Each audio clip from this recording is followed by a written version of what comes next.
내 이름은 사카이 유미코, 32살의 주부이다. 오늘은 즐기고 질긴 내 라이벌과 남편, 우리 세 사람이 얽히고 설킨 사건에 대해 얘기하려고 한다. 이 사건의 시작은 대학 시절로 거슬러 올라간다. 갓 20살의 대학생이던 나는 평범한 연극 동아리에 소속되어 있었다. 프로 연극 배우를 꿈꾸는 사람들과는 거리가 먼, 그저 즐겁게 대학 생활을 보내자는 정도의 가벼운 모임이었다. 나 역시 동아리 활동을 하면서 평범한 대학 생활을 즐기고 있었는데 한 사람, 목에 걸린 가시처럼 사사건건 거슬리는 사람이 있었다. 유미코, 너는 여자애가 화장품 값을 그것밖에 안 쓴다고? 대박, 너 진짜 알뜰하다. 난 죽어도 그렇게 못해. 노골적으로 나를 깔아뭉개려고 하는 이 가시 같은 애가 바로 아오야나기 와카나. 입학 동기이자 같은 연극 동아리 멤버이지만 와카나는 이유는 모르겠으나 나를 은근히 자극하면서 자기 아래로 끌어내리려는 듯한 언동을 했다. 나와는 정반대의 타입인데 왜 나를 표적으로 삼고 있는지 나로서는 도저히 알 수 없지만 잘난 척 좀 하면서 우월감을 표시하고 싶은 정도면 나도 그럭저럭 참을만 했다. 하지만 거기서 그치지 않고 문제는 심각한 상태로 발전됐다. 어느 날 그때 나와 사귀고 있던 남친 집에 갔는데 나는 남친이 다른 여자랑 바람을 피우고 있는 현장을 목격하고 말았고, 그 다른 여자란 미안, 머리로는 알겠는데 마음이 그게 안 돼. 얘도 너보다 내가 더 좋대. 와카나를 남친 집에서 보고 말았다. 이 일만큼은 참고 넘길 수가 없었다. 감정이 폭발했고 큰 싸움으로 번졌다. 당연히 남친과도 그날로 즉시 정리했다.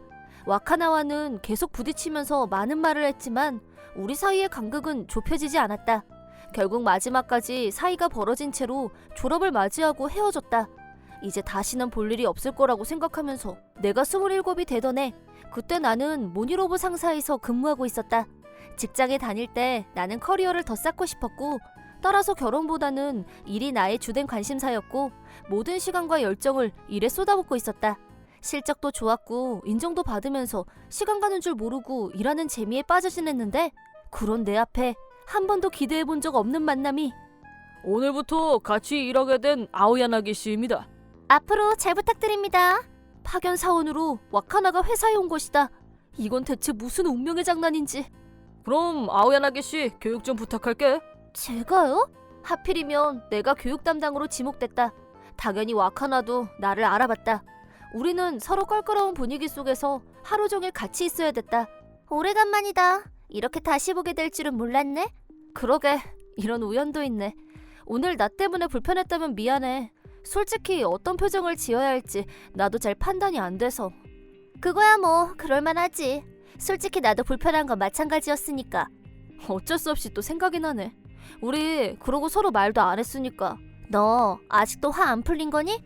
글쎄, 그때는 죽을 때까지 용서 안 하겠다고 생각했었는데 오늘 너를 만나고 나서 내가 그 일을 까먹고 있었다는 걸 알았어. 어쨌든 다 지난 일이잖아.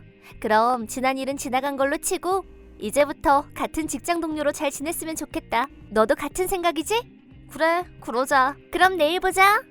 그런 말을 어떻게 자기가 먼저 해? 해도 내가 해야 되는 말 아닌가? 그렇다고 예전 일을 계속 물고 늘어지는 것도 쿨하지 못한 것 같고. 일단은 평범한 동료 정도 선에서 관계를 유지하기로 마음먹었다. 교육 담당이라고는 해도 하루 종일 붙어 있어야 하는 건 아니라서 특별히 문제될 일은 없었는데, 그날은 정시 퇴근 후 회사 앞에서 남자친구를 기다리고 있었다. 남친은 대학 때 같은 연극 동아리 동기인 타다시, 그리고 현재 부서는 다르지만 같은 회사에서 일하는 동료이기도 하다. 대학 때는 연인 사이로 발전한 만큼 특별히 친한 사이가 아니었는데 회사에 들어와 입사 동기로 만난 후로 급속도로 거리가 가까워졌다. 그렇게 연인 사이로 발전한 지 벌써 1년이 되어간다. 퇴근 시간이 맞으면 이렇게 가끔 기다렸다가 같이 퇴근을 한다. 그날도 평소처럼 타다시와 만나서 같이 가기로 했는데, 타다시! 옆에 유미코도 있네? 와카나! 진짜 와카나네? 너 어떻게 여기 있니? 나도 모니로브에 들어왔거든. 근데 니들 설마 지금 둘이 그런 사이야? 절대 들키고 싶지 않았던 와카나에게 남친의 존재를 들키고 말았다. 나이 먹을 만큼 먹은 남녀가 서로 기다렸다가 같이 퇴근하면서 사귀는 사이가 아니라고 부정한다면 믿을 사람도 없을 거고, 그렇다고 숨길 것도 아니지만 와카나한테 이 정보를 노출하고 싶지 않았다는 게 나의 솔직한 마음이었다. 지난 일이지만 과거 와카나가 했던 짓을 생각하면 같은 일을 2번 반복하고 싶지 않은 건 당연하니까. 진짜 놀랐다. 너무 의외라. 너하고 타다시 조합은 생각해본 적이 없어서. 뭐 일부러 비밀로 했던 건 아니고 너한테 말할 타이밍을 놓쳤던 것 같아. 너 근데 운이 진짜 좋다. 타다시 잡으면 앞으로 팔자 핀 거지. 너 지금 너무 앞서간다. 무슨 소리? 오늘 타다시를 보고 생각이 났는데 타다시 아버지 그 사람 맞지? 맞아. 우리 회사 사장님. 그래. 그게 왜 이제야 생각나니? 걔 금수저라고 소문나서 여자애들이 난리였잖아. 그랬지. 그래, 내가 땡 잡은 것 같네. 너 관리 잘해야겠다. 지금이라고 여자들이 안 꼬이겠어? 남녀 생활지사는 아무도 모르는 일이야. 어딘가 복선이 깔려있는 듯한 말투. 그녀의 말대로 타다시는 장차 회사의 후계자가 될 사람이고 객관적으로 봐도 미래가 보장되어 있는 초유망 지식인인 것이다.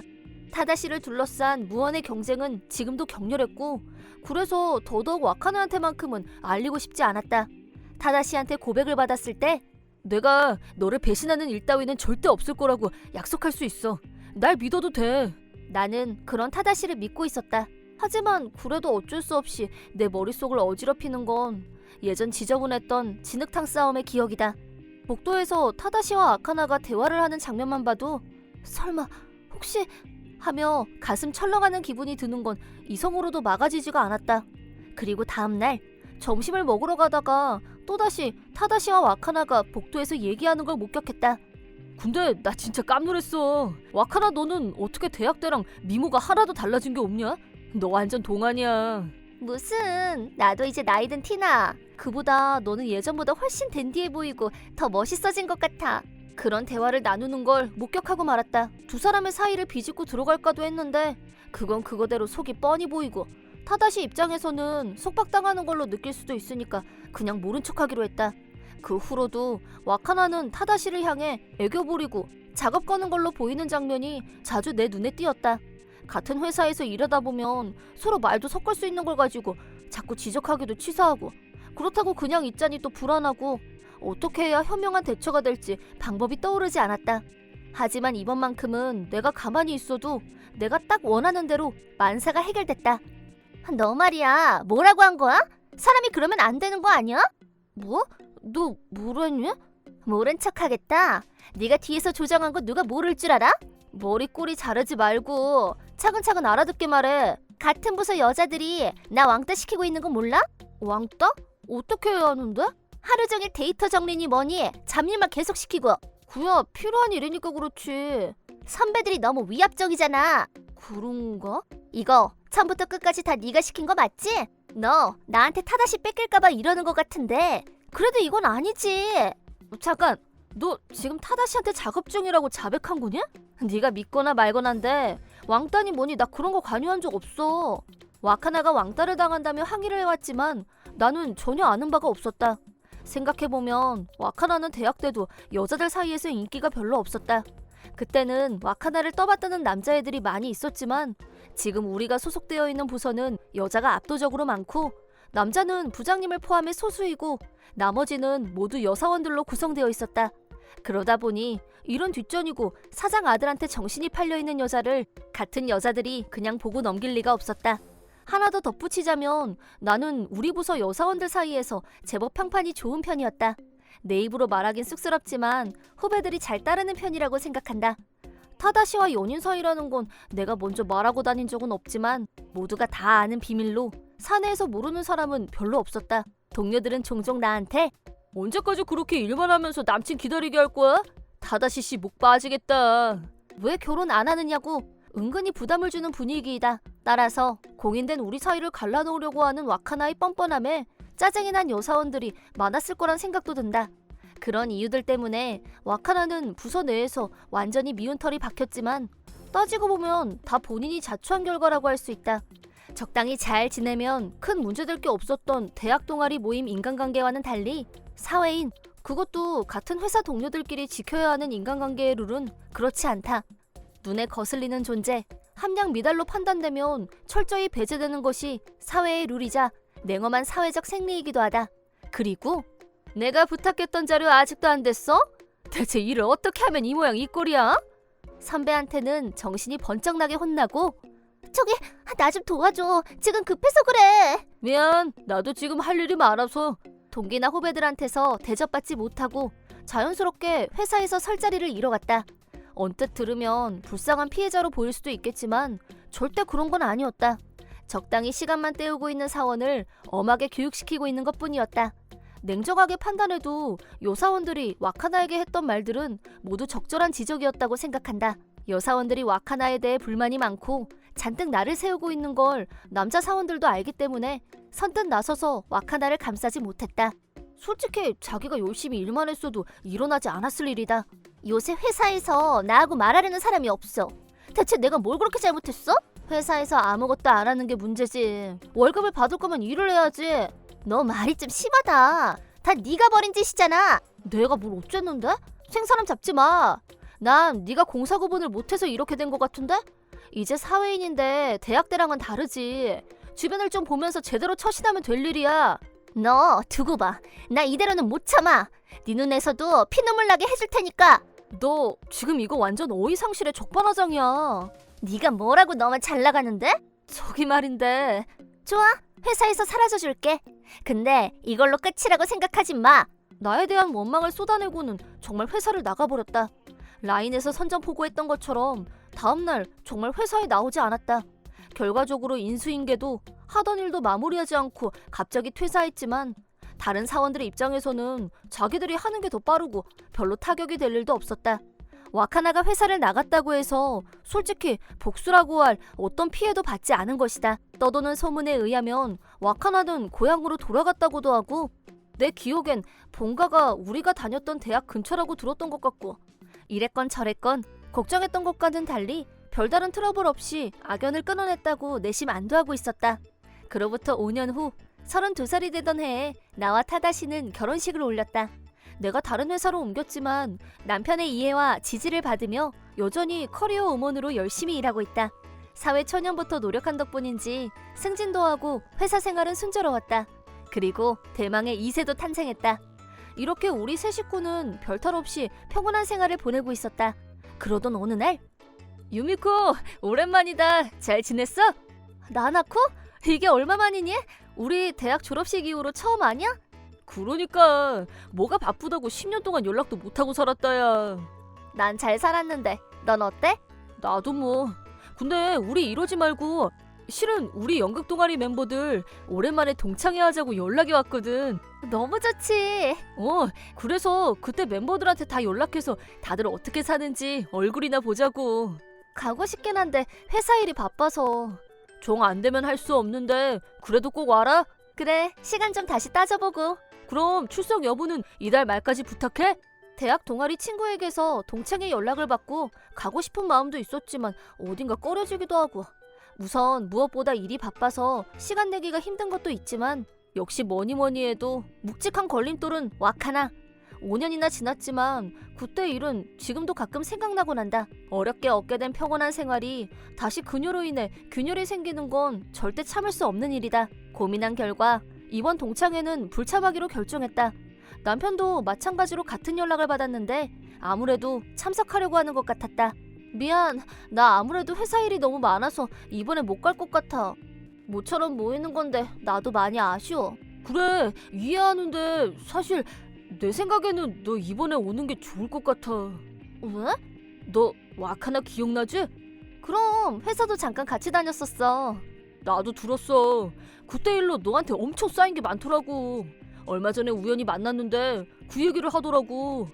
역시 그렇구나. 5년이나 지났어도 여전할 거라고 생각했었어. 타다시는 참석한다는 것 같던데? 너 안 좋은 기억 다시 떠오르게 해서 미안한데 알잖아. 와카나 걔가 좀 말 안 해도 알지? 그래, 알지. 나나코와 얘기한 후 왠지 더 꺼림칙한 기분이 들기 시작했다. 와카나가 지금도 나를 원망하고 있을 거라는 것쯤은 충분히 예상하고 있던 일이다. 하지만 동창회 날 결국 아무 대비 없이 남편을 동창회에 보내고 나는 여느 때처럼 출근해서 일에 열중했다. 동창회 모임이 끝났지만 신경 쓸 만한 그 어떤 일도 일어나지 않았다. 그리고 몇 개월 후 몇 년 만에 와카나에게서 이런 내용의 라인이 왔다. 오랜만이다. 너 이 사람 누군지 알겠어? 정말 오래간만이다. 그래, 우리 남편하고 많이 닮은 것 같기는 하네. 닮은 사람이 아니라 바로 그 사람이야. 그래서 네 말은 동창회 날 둘이 같이 잤다고? 그랬어. 근데 그날 하루만 만난 게 아니야. 이 사진은 좀 전에 찍은 거거든. 그러니까 동창회 이후로 계속 불륜 중이다 이거야? 더 중요한 건 타다시가 나랑 살 거라고 했다는 거야.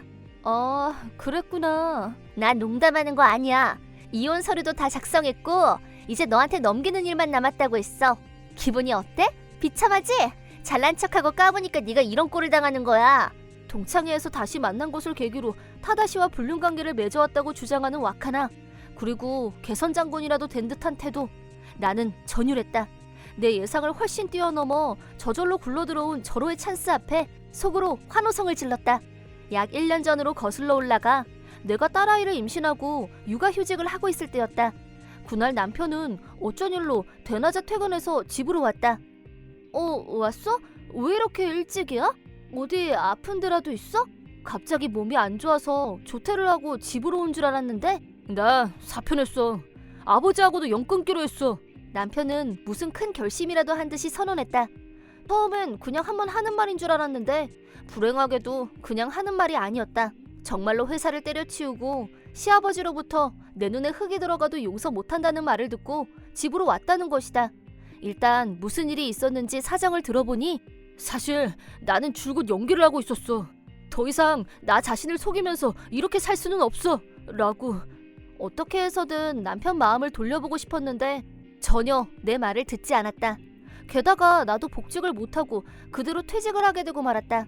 그건 바로 시아버지가 내가 다니는 회사의 사장님이었기 때문이다. 불행 중 다행이라면 그동안의 경력을 인정받아 다른 회사로 이직할 수 있었다. 하지만 남편은 나왔어. 여보, 미래 아카데미상 노미네이트 후보가 왔어요. 거의 매일 술을 마시고 들어왔고 들어올 때마다 잔뜩 취해서 갈지자로 걸어 들어왔다. 본인 말로는 연기력이 밑거름을 다지기 위한 거라나. 남편이 이렇게 된 데에는 그럴 만한 이유가 있었다. 처음에 남편은 이 극단 저 극단을 찾아다니며 가리지 않고 오디션에 지원했었는데 연기 경력도 없고 나이가 이미 30대를 넘어선 신인 배우 지망생을 쉽게 받아들여줄 극단은 없었다. 예상대로 남편은 보는 오디션마다 모두 떨어졌다. 그러자 남편은 허무맹랑한 계획을 세우는데 그럼 내가 만들면 돼. 내가 극단 대표가 돼서 새로운 극단을 만들 거야. 그러더니 나한테 동의도 받지 않고 대출까지 받아서 극단을 만든 남편. 10명 정도의 단원들과 함께 활동을 하고 있는데 매일 같이 연습한다고 모여서는 반성해야 한다면서 매일 밤 부어라 마셔라를 하고 있었다. 가끔 소극장에서 공연을 하고 있지만 객석은 언제나 텅 비어 있었다. 이 세상이 잘못됐어. 하나같이 다 멍청한 바보들이야. 그러니까 나를 못 알아보는 거라고. 집에서도 술에 취해 고성을 지르고 난동을 부리는 남편에게 점점 지쳐가고 있었다. 이혼하고 싶은 마음을 억누르고 있던 때에 지난번 동창회가 열렸던 것이다. 어쩌면 와카나도 남편을 노릴 수도 있겠다는 생각이 들었던 것도 사실이다. 결과는 정확히 내 예상에 들어맞았고 그걸 뛰어넘어 불륜 증거 사진까지 확보된 셈이다. 흥신소에 따로 찾아갈 일도 없고 시간과 비용이 크게 절감된 결과를 얻었다. 나는 남편에게 와카나와 주고받았던 라인을 보여주고 이혼 절차를 마쳤다. 집에서 당장 남편을 내보냈다. 남편이 갈 곳이라고는 와카나밖에 없을 것이다. 조금 기다리면 아마 와카나한테서 연락이 올 것이다. 나 속인 거니? 이 자식 자기 사장이고 뭐고 이제 개털된 거잖아. 내가 널 언제 속였어? 네가 내 전 남편한테 속았는지 어쨌는지는 모르겠지만 그리고 위자료라니? 이건 뭔 소리야? 말 그대로 위자료지. 불륜으로 입은 피해 보상 차원에서 청구한 거야. 그걸 왜 나한테 청구해? 너 몰랐니? 불륜 위자료는 배우자와 그 불륜 상대 양쪽에 청구할 수 있어. 그래서 타다시하고 너 두 사람한테 청구한 거야. 그래서 나보고 어쩌라는 거야? 어쩌긴 지불하면 되는 거지. 타다시하고 같이 열심히 돈 만들어봐. 나 못해. 나 쫄딱 망했어. 그 빌어먹을 자식이 내 돈 갖고 날렸단 말이야. 이건 내가 상상했던 것 이상으로 장르가 코미디로 흘러가고 있었다. 자기가 자청해서 빼박 증거를 보내면서 소송당할 수도 있다는 생각을 한 번도 안 해봤다니 철이 없는 건지 머리가 나쁜 건지. 덕분에 고마웠다. 그렇긴 해도 돈을 훔쳐서 달아나다니 그건 정말 예상 밖의 전개였다. 딱 한 번 보러 갔던 남편의 무대보다 훨씬 드라마틱한 내용이라 헛웃음만 나왔다. 전 남편도 와카나도 위자료를 지불할 능력이 없었다. 타다시에게 돈을 털린 와카나는 사람들을 붙잡고 자기도 피해자라고 주장했지만 결국 고향에 있는 작은 회사의 사무직위를 찾았고 거기서 받는 월급에서 다달이 분할로 위자료를 지불하겠다는 각서를 받아냈다. 한편 타다시는 도망을 다니다 절도죄로 체포되었고 감옥에 갇히고 말았다. 출소하면 남편에게도 아직 못 받은 위자료를 다시 청구할 생각이다. 앞으로도 지옥이란 이름의 무대에서 미친 듯이 뛰어다니게 될 것이다. 난 기꺼이 그들의 관객이 될 것이다. 이혼 소동을 알게 된 전 시아버지가 나를 찾아와 사과를 하셨다. 딸아이의 양육비는 전 시아버지가 대신 지불해주겠다고 하셨다. 시아버지는 어떤 방법을 동원해서라도 내가 대신 지불한 양육비는 그 멍청한 놈한테 다 받아낼 거니까 그건 걱정 마라. 하고 주먹을 불끈 쥐었다. 아버님 감사드려요. 딸아이한테는 아버님이 하나밖에 없는 할아버지세요. 앞으로도 시간이 되시면 보러 와주세요. 부탁드려요. 그렇게 해서 나는 딸아이와 가끔 손녀를 보러 오는 시아버지와 다시 평온한 일상을 되찾았다.